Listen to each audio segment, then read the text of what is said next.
Ya, bayangkan, di desa terpencil, seorang petani hidup dengan lahan kecil, tak sampai setengah lapangan voli. Tapi, dari lahan sempit itulah ia membangun usaha mandiri, menghasilkan jutaan rupiah per bulan, dan jadi inspirasi satu desa. Rahasianya, bukan uang, bukan koneksi, tapi keberanian untuk berpikir beda. Ya, Pak Saman, namanya yang kini dikenal warga sebagai petani inspiratif. Dulunya hanya petani biasa, lahir dan besar di desa yang bahkan peta Google sulit mencarinya. Air bersih harus diambil dari sumber tua. Listrik baru masuk beberapa tahun lalu. Sinyal masih lebih sering hilang daripada muncul. Tapi meski hidupnya dikelilingi keterbatasan, Pak Saman tumbuh jadi orang yang tak pernah menyerah. Sejak kecil, ia bantu orang tuanya menanam padi, membersihkan kebun, dan memberi makan kambing. Pendidikan hanya sampai SMP, tapi ia lahir dan belajar banyak dari alam, dari kehidupan sehari-hari, dan dari kegagalan. Ya, kalau saya sekolah tinggi, mungkin nasib saya beda. Tapi karena saya nggak sekolah, saya harus belajar dari hidup. Kalimat sederhana itu melekat dalam dirinya. Ya, Pak Saman punya lahan warisan orang tua seluas 300 meter persegi. Kira-kira serata ukuran halaman depan rumah biasa. Ya, di lahan itu, awalnya ia tanam padi seperti kebanyakan petani lain, tapi hasilnya tak pernah cukup. Biaya tanam tinggi, panen tak menentu, harga jual rendah. Lalu, ia mulai bertanya, masa saya harus begini terus? Tiap tahun tanam padi, tapi tak pernah bisa lebih dari cukup. Ya, lalu datang satu momen penting. Anak keduanya pulang dari kota, membawa HP Android bekas. Dari situlah hidup Pak Saman mulai berubah. Ia menonton video-video pertanian modern, kenal edukasi, bahkan kisah sukses petani dari luar negeri. Ia belajar bahwa dunia pertanian sudah berubah. Ada cara tanam yang tidak butuh lahan luas. Ada cara jual hasil panen langsung ke pembeli. Dan ada strategi yang bisa dipakai siapa saja, termasuk petani desa sepertinya. Ya, dengan modal keberanian dan semangat belajar, Pak Saman mulai ubah strategi. Ia tak lagi menanam padi. Sebaliknya, ia mulai tanam sayuran cepat panen, kangkung, bayam, dan bawang, cabai, rawit.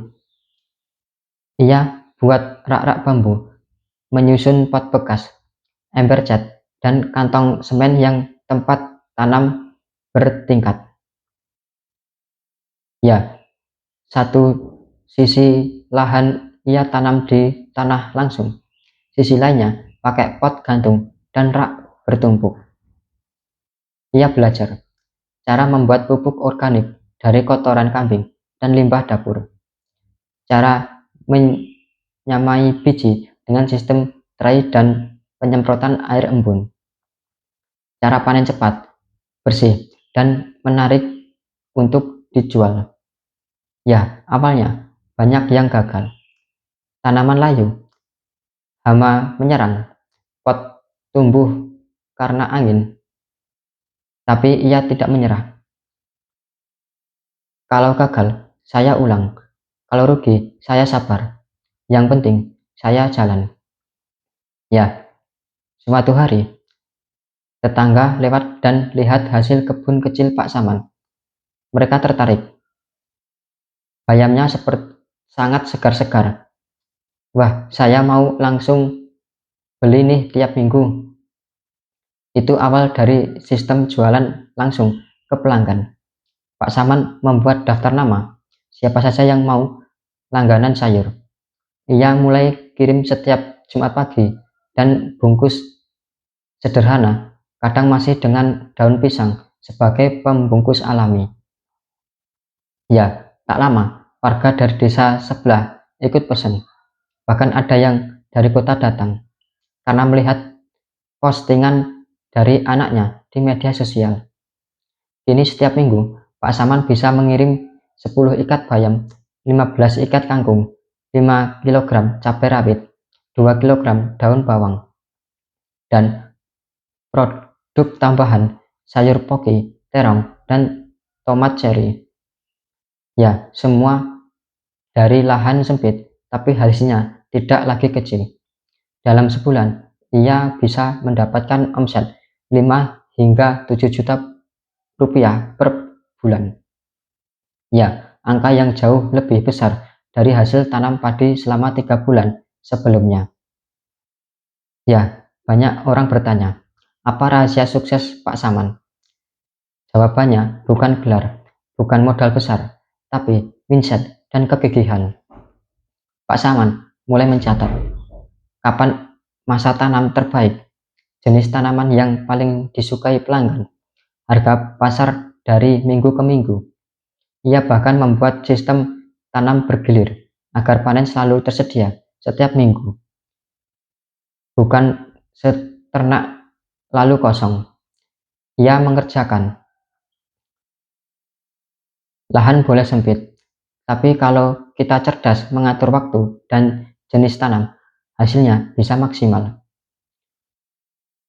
Bahkan sia-sia panen yang tidak laku oleh jadi pupuk cair atau pakan ternak.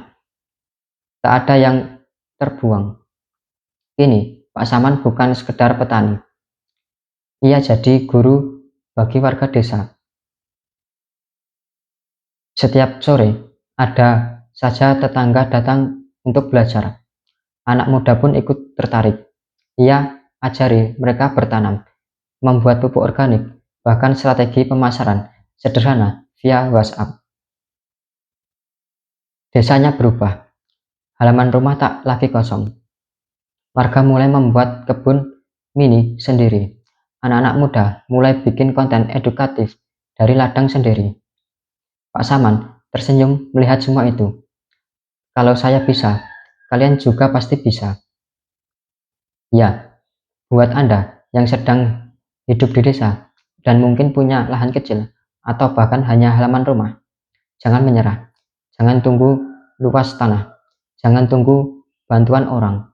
Mulai dari apa yang Anda punya.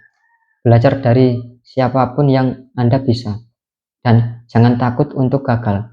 Karena dari kegagalan, Anda akan menemukan cara terbaik untuk bangkit. Ya, Pak Saman, buktikan bahwa yang penting bukan ukuran lahan, tapi visi dan strategi. Dari situ, kehidupan bisa berubah.